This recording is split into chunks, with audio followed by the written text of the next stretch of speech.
El Señor esté con ustedes. Lectura del Santo Evangelio según San Juan.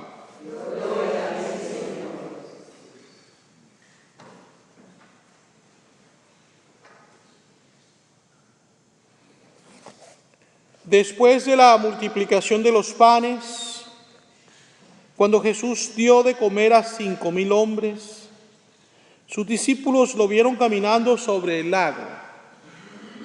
Al día siguiente, la multitud que estaba en la otra orilla del lago se dio cuenta de que allí no había más que una sola barca y de que Jesús no se había embarcado con sus discípulos, sino que éstos habían partido solos.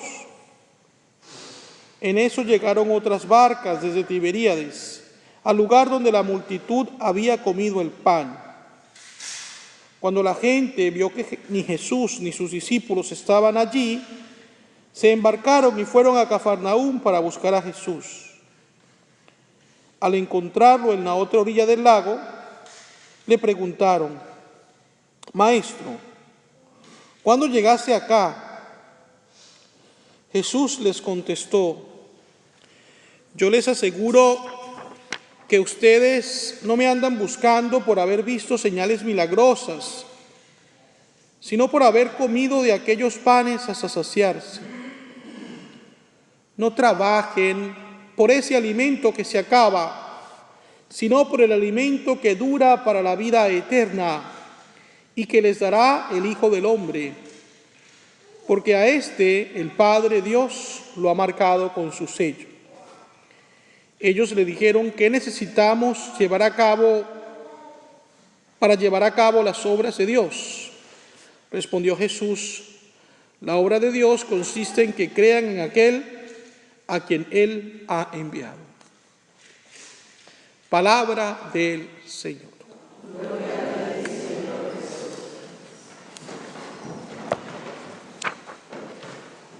Con cierta frecuencia debo escuchar confesiones de los estudiantes de nuestra escuela St. Brendan y de otras escuelas católicas de la ciudad de Miami.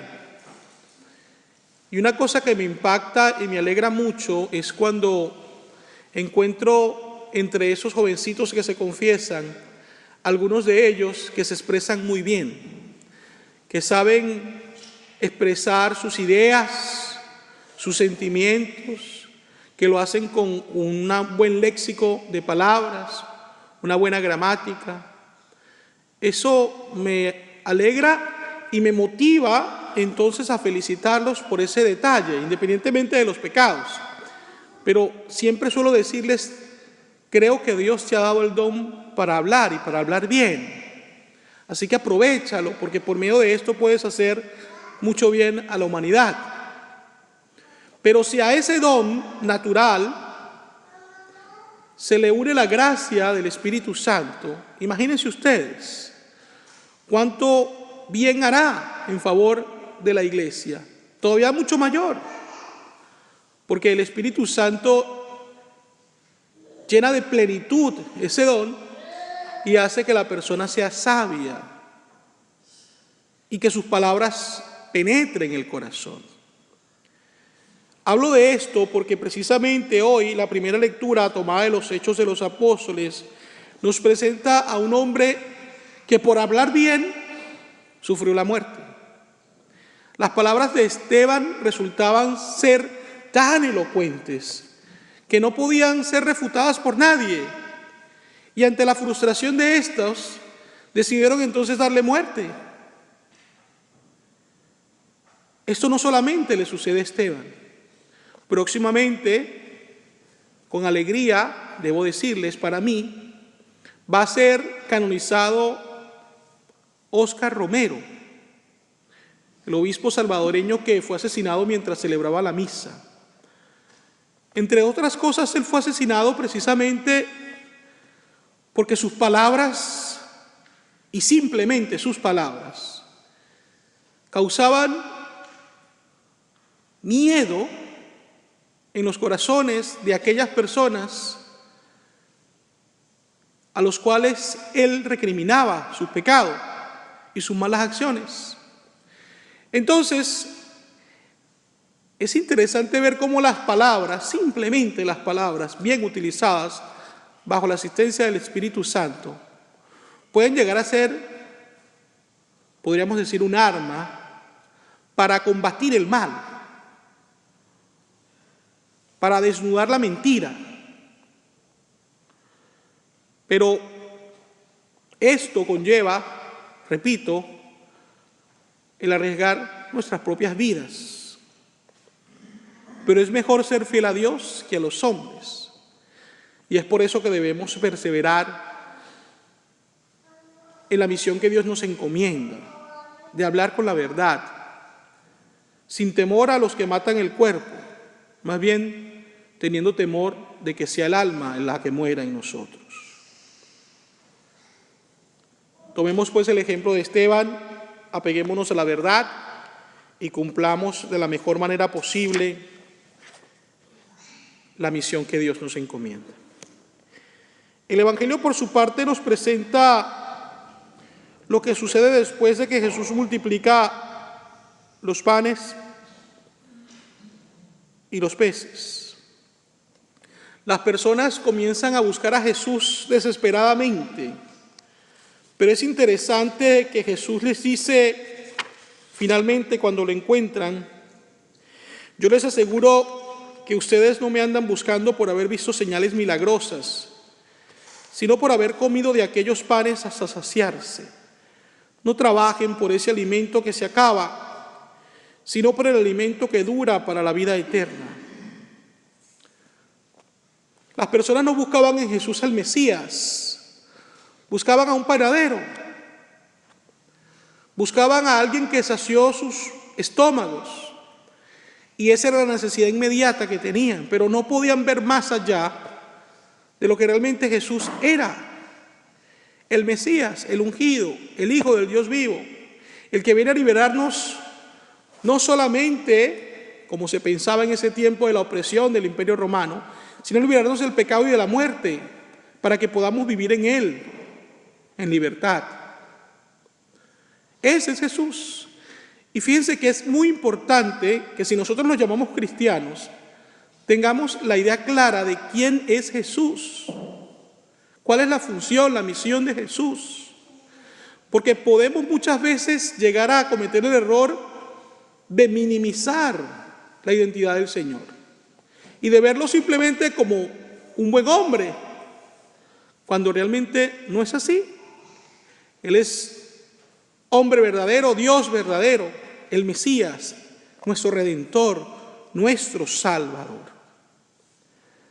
Así como en aquel entonces muchas personas les costaba entender la verdadera identidad de Jesús y le atribuían otras, como panadero, por ejemplo,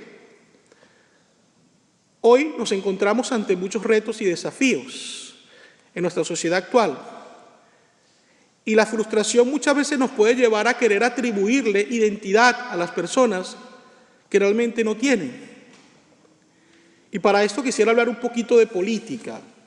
Y yo sé que eso es un tema espinoso porque para muchas personas la religión y la política no van de la mano y no se puede hablar de política en las iglesias.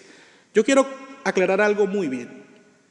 Uno no puede hacer desde el púlpito activismo político o proselitismo político, pero uno sí puede, con palabras llenas del Espíritu Santo, iluminar las conciencias de las personas para que entiendan que la política está diseñada para el bien común de la sociedad. Y en la medida en la cual las personas que hacen política promuevan los valores del bien común, especialmente los valores de la fe, entonces podemos apoyar esas propuestas. Pero cuando estas personas se alejan de esto, nosotros entonces no podemos ser cómplices de su error y de sus malas decisiones políticas. Es por eso que como iglesia sí estamos en la necesidad de iluminar, no para decirle a las personas por quién voten, pero sí para decirles: tienes que votar en conciencia, siguiendo los principios y los valores, y sobre todo el bien común de todos, no solamente de una porción. Entonces hago esta aclaración precisamente por el hecho de que muchas personas piensan erróneamente lo que yo les decía hace un momento. Este es un año crucial para Latinoamérica. Hay varios países que están eligiendo sus gobernantes, sus presidentes. Y en lo personal, viniendo de un país que está sufriendo una grave crisis en base a la mala práctica de la política, a mí me preocupa muchísimo ver cómo hay muchos cristianos, muchas personas de fe, que dejándose llevar por la tristeza, quieren ver en estos políticos y quieren atribuirle a estos políticos una identidad mesiánica. Entonces, yo voy a votar por esta persona porque este es el hombre, este es el que va a resolver todo y este va a ser el Mesías. Entonces es curioso que a Jesús no lo reconocemos como el Mesías que es, pero a los simples mortales se les atribuye entonces una identidad mesiánica, cuando son simplemente mortales como nosotros. No estoy menospreciando el don y el talento que Dios le haya dado a un determinado político para cumplir una misión. Me parece que es excelente siempre que este hombre o mujer se mantenga fiel a la misión que Dios le encomienda. Pero no podemos llegar al punto de idolatrar la imagen de alguien para entonces eventualmente restarle importancia a Dios, quien es el único Dios verdadero. Las ideologías causan tanto daño. Y repito, me parece muy riesgoso que haya cristianos que en ocasiones quieran hipotecar la democracia y los valores que la democracia nos presenta, buscando soluciones mágicas ante las situaciones que sus países atraviesan. Tengo que decirlo claramente y muchos de ustedes entenderán el por qué lo digo. Un cristiano católico no puede comulgar con pensamiento marxista, leninista, comunista, nada de esto. Eso no es de Dios. Y yo creo que ante la difícil situación que se vive en nuestros países de Latinoamérica, especialmente las personas que están por votar en los próximos meses, deberían realmente hacerlo en conciencia, para, repito, no hipotecar la democracia y dañar así el futuro de sus generaciones venideras. Recordaba yo mucho, y con esto quiero terminar, un refrán muy conocido, del cual hay dos versiones, pero yo me quiero quedar con la que más me conviene en este momento. Y es que cuando vea las barbas de tu vecino arder, pon las tuyas a remojar. En el año 99, cuando yo llegué a Roma, un amigo cubano, ya fallecido, para ese momento seminarista, luego fue sacerdote y luego murió, me decía a mí: Óscar, cuidado con Venezuela, cuidado con lo que ustedes están viviendo allí, es peligroso lo que están pasando ahorita. Y yo le soy sincero, para ese momento yo nunca pensé que mi país iba a llegar al punto de lo que está viviendo ahora.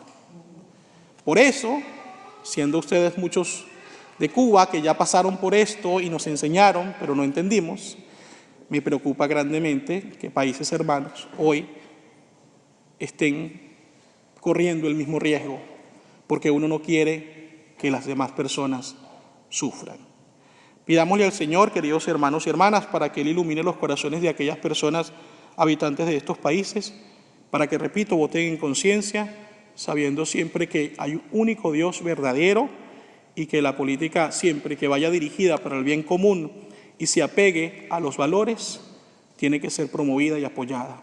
Pero en el momento de que ésta se aleje de esto, pues debemos objetar conciencia y no hacernos cómplices del mal que se pueda crear a causa de esto. Así sea.